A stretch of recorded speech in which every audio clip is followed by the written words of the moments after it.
क्या क्या कर डाला, वो दिल की है सुनता सबके, बैठ सामने दिल वाला। प्रभु मिलन की मस्ती में चमक रहा हर चेहरा है, जिसको देखो वही है कहता, बाबा तो बस मेरा है। बाबा तो बस मेरा है, बाबा तो बस मेरा है, बाबा तो बस मेरा है, बाबा तो बस मेरा है।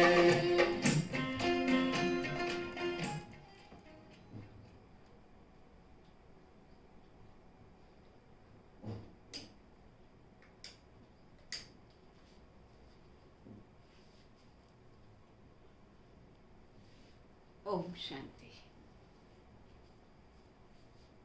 आज 29/5/2020 के बाप दादा के मधुर महावाक्य सुनेंगे।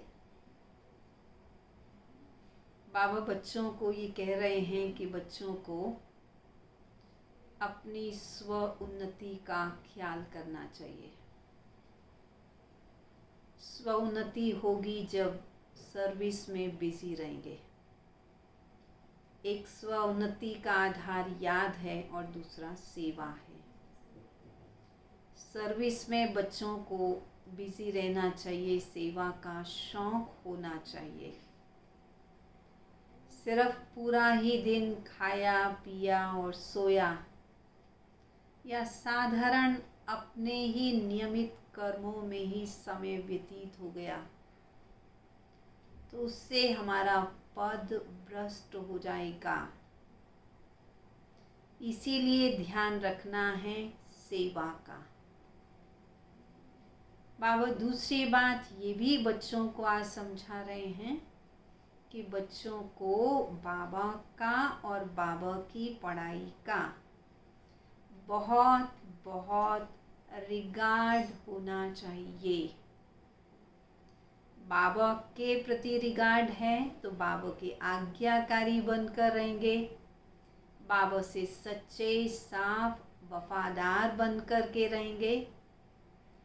और पढ़ाई के प्रति रिगार्ड है तो जो पढ़ाई है उसको ध्यान से रेगुलर पढ़ेंगे।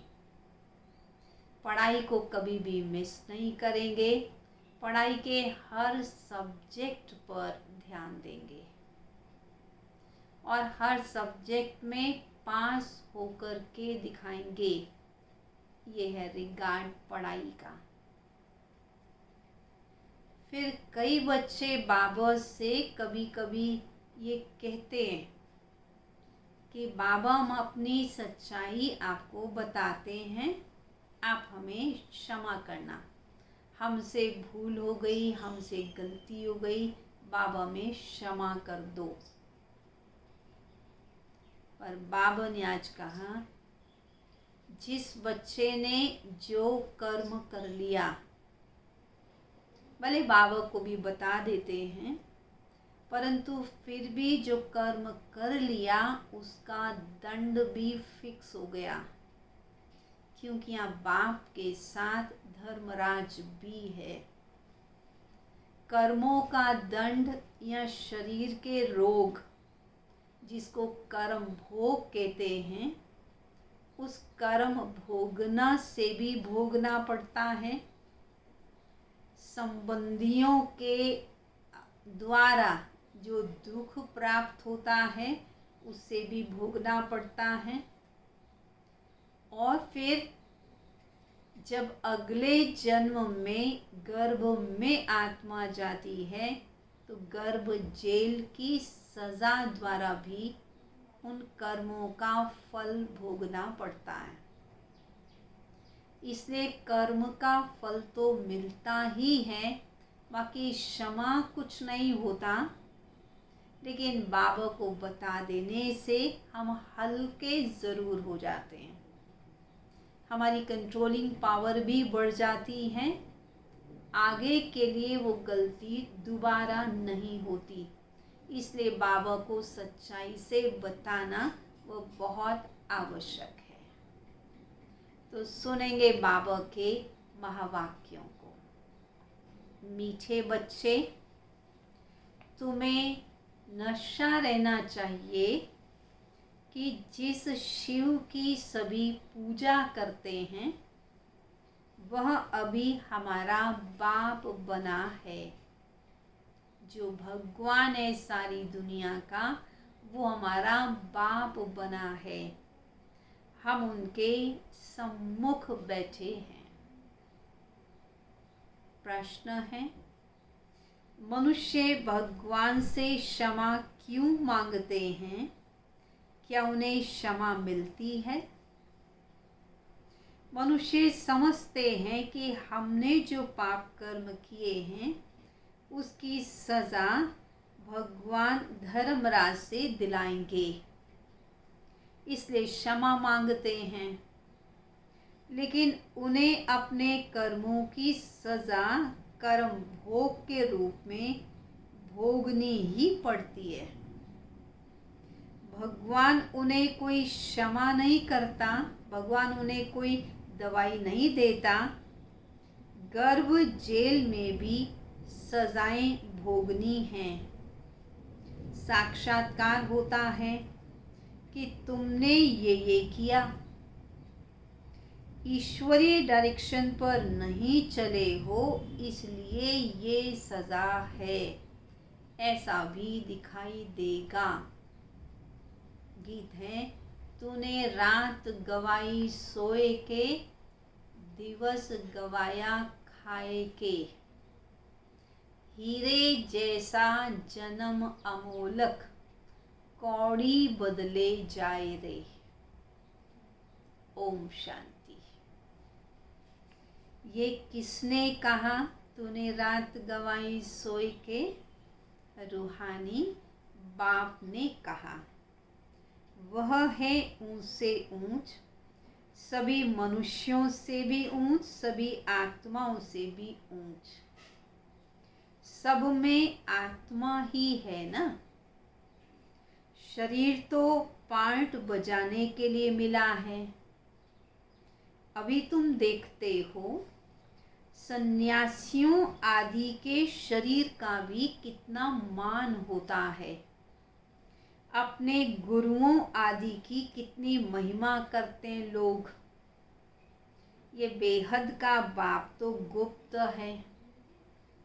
तुम बच्चे समझते हो शिव बाबा ऊंच से ऊंच है, उनसे ऊंच कोई है नहीं। धर्मराज भी उनके साथ में है। ऊंच से ऊंच बाप के साथ फिर धर्मराज भी है, क्योंकि भक्ति मार्ग में भी क्षमा मांगते हैं। क्या कहते? हे भगवान क्षमा करना।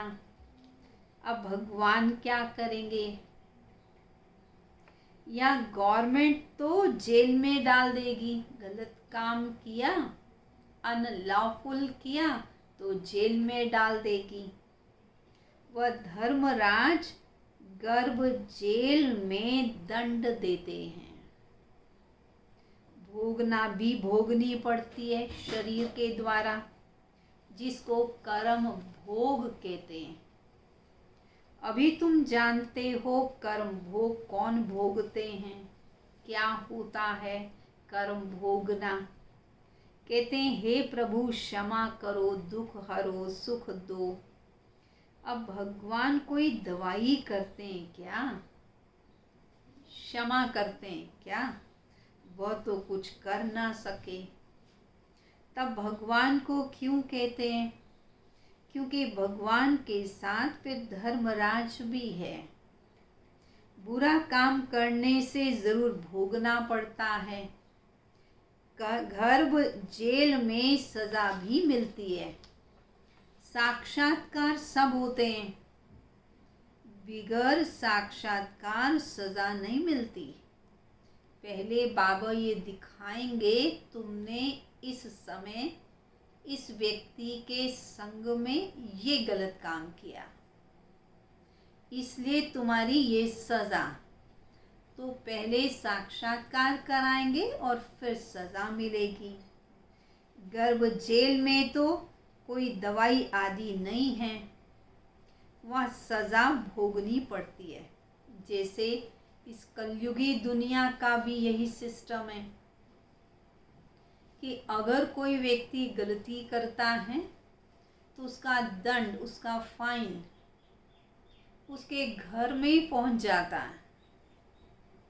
उसे कोई बताता भी नहीं है, परंतु गलती की फिर ये बताया जाता है कि तुमने ये गलती इस डेट में की, इस रेड लाइट को क्रॉस किया या ये गलत काम किया, वह पूरा डिटेल बताया जाता है और फिर उसका फाइन भरना पड़ता है। ऐसे ही बाबा कहते बिना साक्षात्कार के दंड नहीं मिलता। जब दुखी होते हैं तब कहते हैं भगवान इस जेल से निकालो। अभी तुम बच्चे किसके सामने बैठे हो? क्या समझते हो कि हम किसके सामने बैठे हैं? ऊंच से ऊंच बाप है, परंतु है गुप्त। और सभी के तो शरीर देखने में आते हैं। या शिव बाबा का तो अपना हाथ पांव आदि शरीर तो है नहीं। अब फूल आदि भी कौन लेंगे? इनके हाथ से ही लेना होगा, ब्रह्मा बाबा के हाथ से ही लेना होगा अगर चाहे तो। परंतु कोई से लेते भी नहीं हैं। जैसे वो शंकराचार्य कहते हैं हमको कोई छुए नहीं, कोई टच नहीं करे, तो बाप कहते हम पतितों का कुछ भी कैसे लेंगे? हमको फूल आदि की दरकार नहीं है।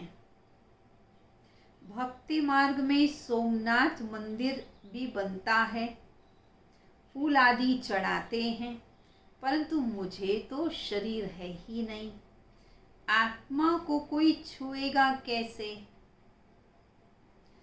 कहते हैं हम पतितों से फूल कैसे लें? कोई हाथ भी नहीं लगा सकते, पतितों को छूने भी नहीं देते। आज बाबा कहते हैं कल फिर जाकर नरकवासी बनते हैं। अब क्या ऐसे को बाबा छुए? बाबा तो ऐसे को देखते भी नहीं हैं। बाप कहते मैं तो ऊंच से ऊंच हूँ। इन सब सन्यासियों आदि का भी ड्रामा अनुसार उद्धार करना है। मुझे कोई जानता ही नहीं। शिव की पूजा करते हैं, परंतु उनको जानते थोड़ी है कि ये गीता का भगवान है और यहाँ आकर ज्ञान दे रहे हैं। गीता में कृष्ण का नाम लिखा, श्री कृष्ण ने ज्ञान दिया, तो फिर बाकी शिव क्या करते होंगे? तो मनुष्य समझते हैं वो आते ही नहीं हैं। अरे पतित पावन कृष्ण थोड़ी है, पतित पावन तो शिव बाबा कहते, मुझे ही कहते हैं ना। तुम्हारे में भी कोई थोड़े हैं जो इतना रिगार्ड बाप का रख सकते हैं। रहते कितना साधारण हैं, समझाते भी हैं कि मैं इन साधुओं आदि सबका बाप हूँ, मैं सबका उद्धार करता हूँ, इसलिए मुझे आना पड़ता है। जो भी शंकराचार्य आदि हैं, इन सब की आत्माओं का मैं बाप हूँ। शरीरों के बाप जो हैं वो तो हैं ही, मैं हूँ सभी आत्माओं का बाप। मेरी सब पूजा करते हैं। अभी वह यहाँ सम्मुख बैठे हैं।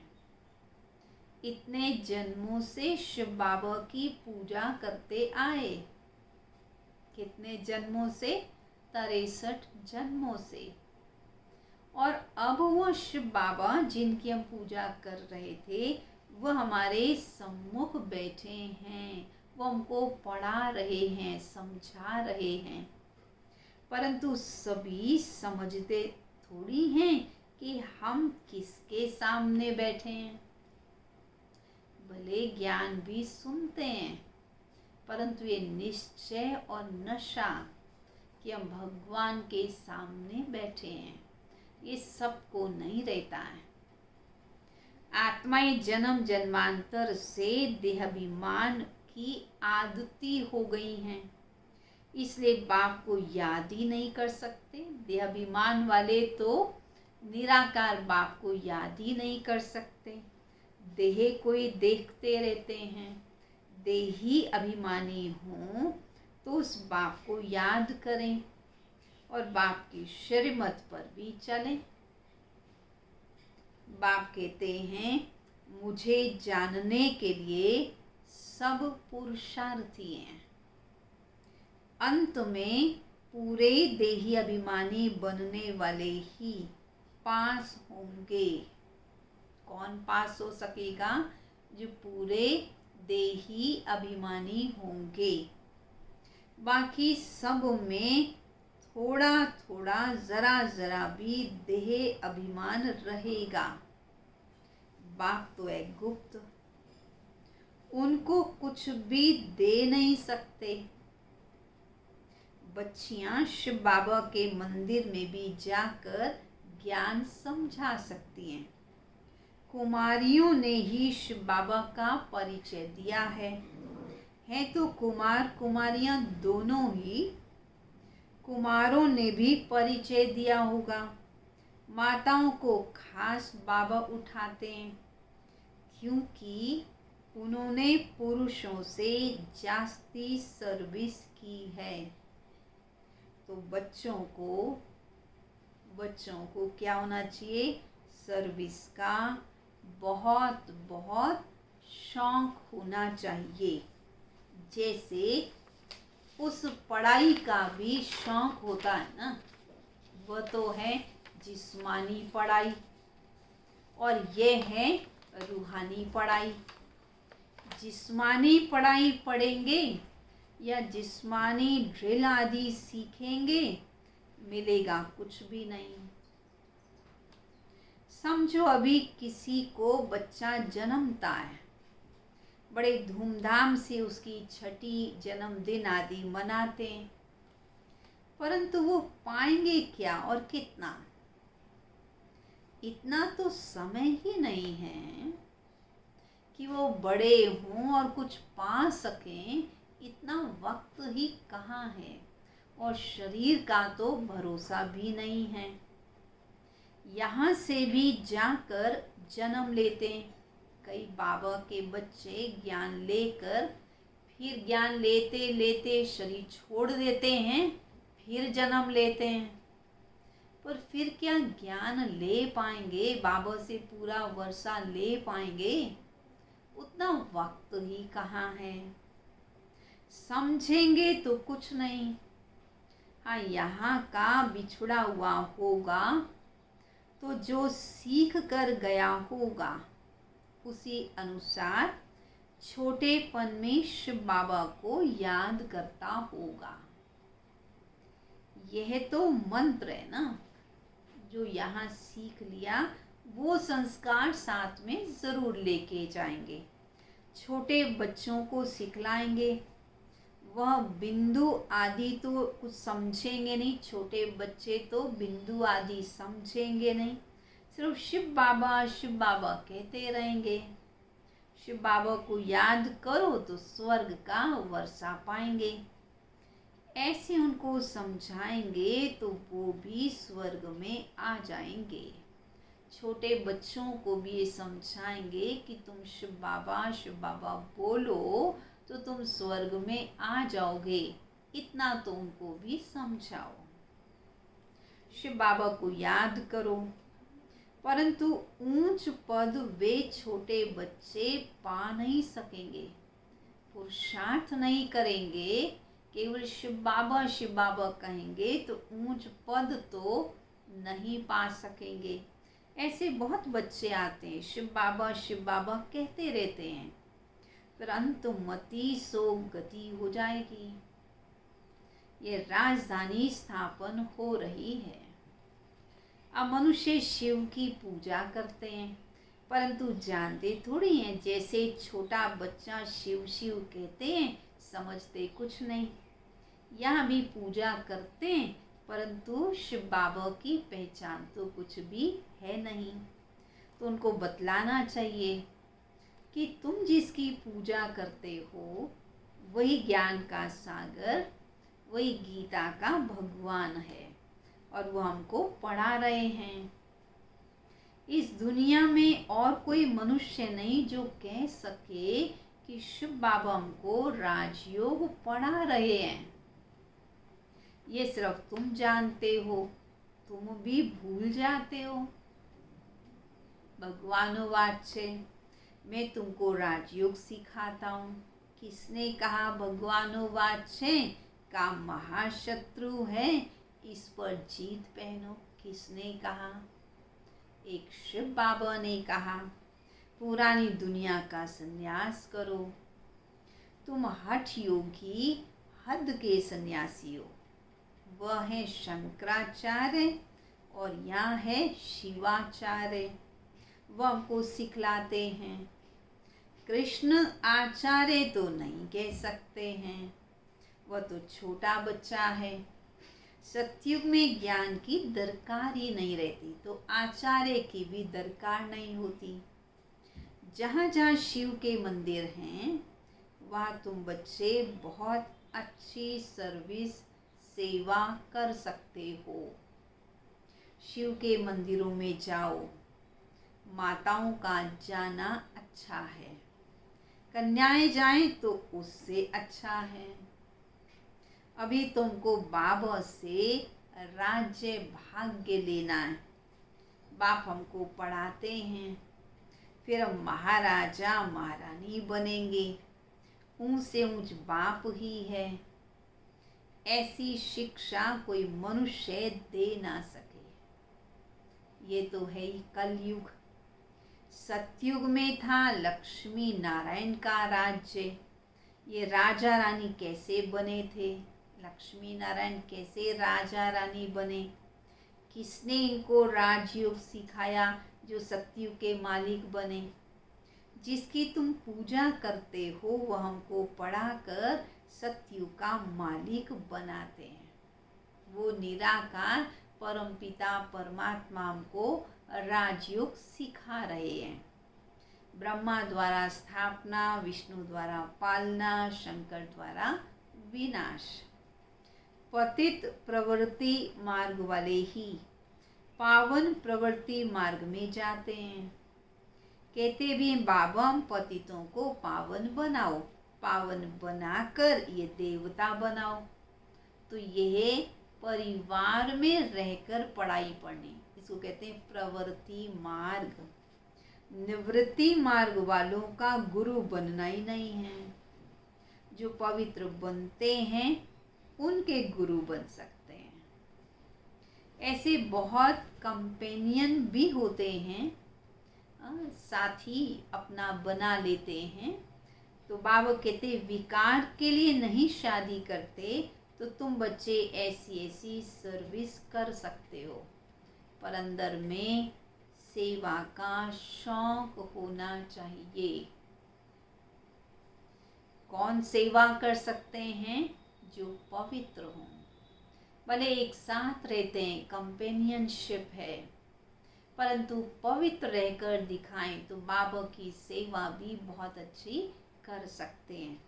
हम बाबा के सपूत बच्चे बन क्यों ना जाकर सर्विस करें। पुरानी दुनिया का विनाश तो सामने खड़ा है। अब शिव बाबा कहते हैं ये कृष्ण तो कह ना सके, वह तो एक ही बार सतयुग में आएंगे। श्री कृष्ण तो अब संगम युग में आ नहीं सकते, एक ही बार सतयुग में आते हैं। दूसरे जन्म में वही फीचर्स, वही नाम नहीं होंगे। फर्स्ट जन्म में नाम श्री कृष्ण है तो सेकंड बर्थ में नाम दूसरा, थर्ड में फिर तीसरा नाम होगा। नाम रूप बदलते रहेंगे। 84 जन्मों में 84 फीचर्स। कृष्ण ये ज्ञान किसी को सिखला ना सके, वहाँ कृष्ण कैसे यहाँ आएंगे? अभी तुम इन बातों को समझते हो। सतयुग में तो ज्ञान की दरकार नहीं, इसलिए श्री कृष्ण वहाँ ज्ञान सुनाते नहीं। और श्री कृष्ण पवित्र आत्मा संगम युग में या कलयुग में हो ना सके जो आकर के राजयोग सिखाए। आधा कल्प अच्छे जन्म होते, फिर रावण राज्य शुरू होता है। मनुष्य हूबहू आज की दुनिया में तो जैसे जानवर मिसल बन गए हैं, एक दूसरे से लड़ते झगड़ते हैं। तो रावण का जन्म भी कलयुग में ही हुआ। बाकी 84 लाख जन्म तो है नहीं, इतनी वैरायटी है। जन्म थोड़ी इतने लेते हैं, जन्म थोड़ी कोई 84 लाख लेते हैं।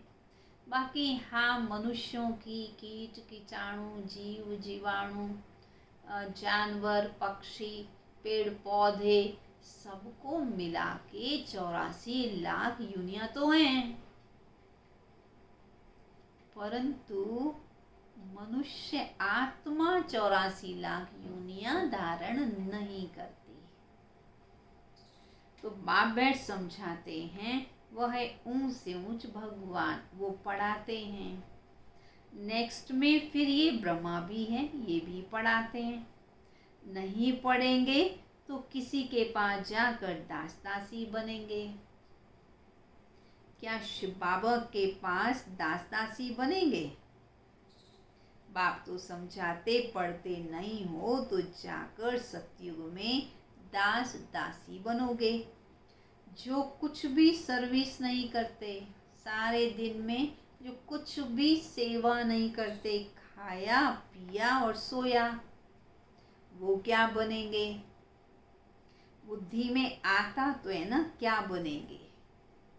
कोई तो कहता महाराजा बनेंगे, हमारे सामने भी नहीं आएंगे, खुद भी समझते हैं ऐसे हम बनेंगे।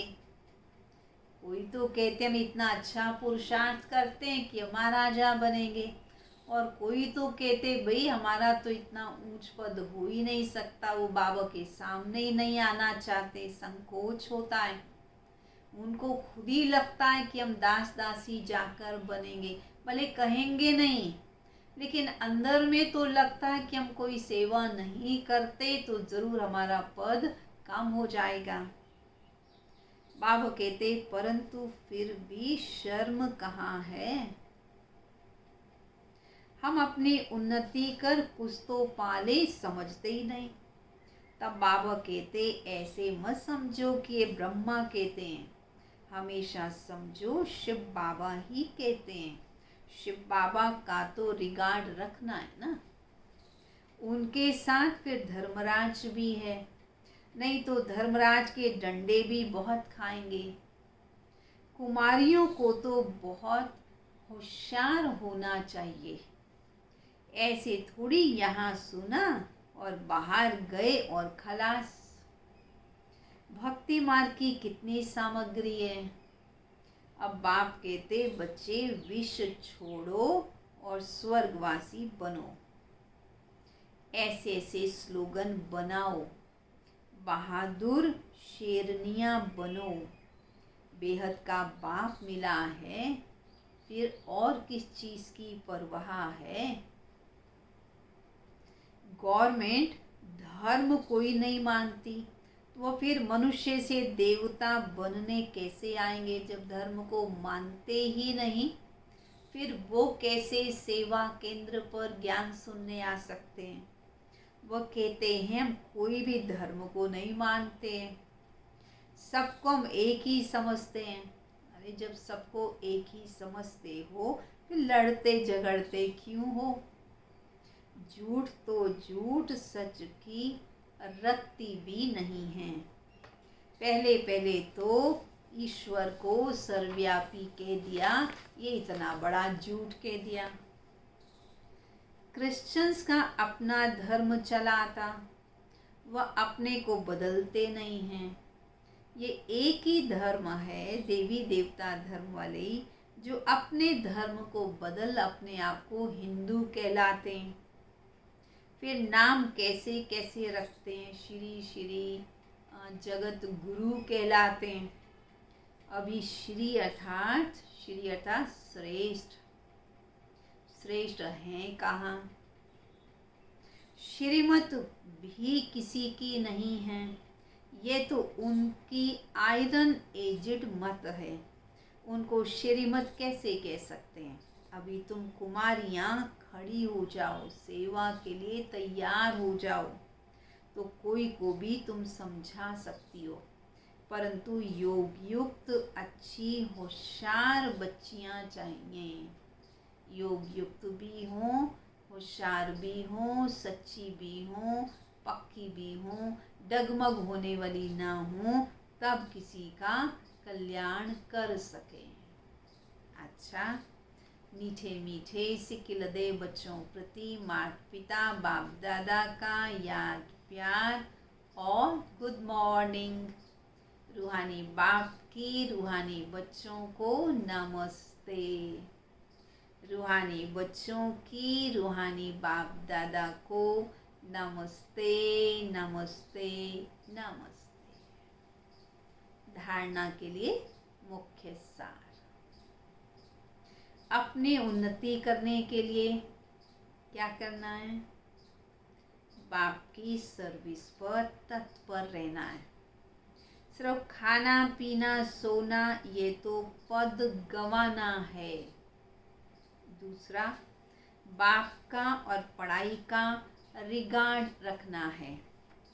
देही अभिमानी बनने का पूरा पूरा पुरुषार्थ करना है। बाप की शिक्षाओं को धारण कर सपूत बच्चा बनना है। वरदान। स्वयं को विश्व सेवा प्रति अर्पित कर माया को दासी बनाने वाले सहज संपन्न भाव। अब अपना समय, सर्व प्राप्तियां, ज्ञान, गुण और शक्तियां विश्व की सेवा अर्थ समर्पित करो। जो संकल्प उठता है चेक करो कि विश्व सेवा प्रति है। ऐसे सेवा प्रति अर्पण होने से स्वयं सहज संपन्न हो जाएंगे। सेवा की लगन में छोटे बड़े पेपर्स या परीक्षाएं स्वतः ही समर्पण हो जाएंगी।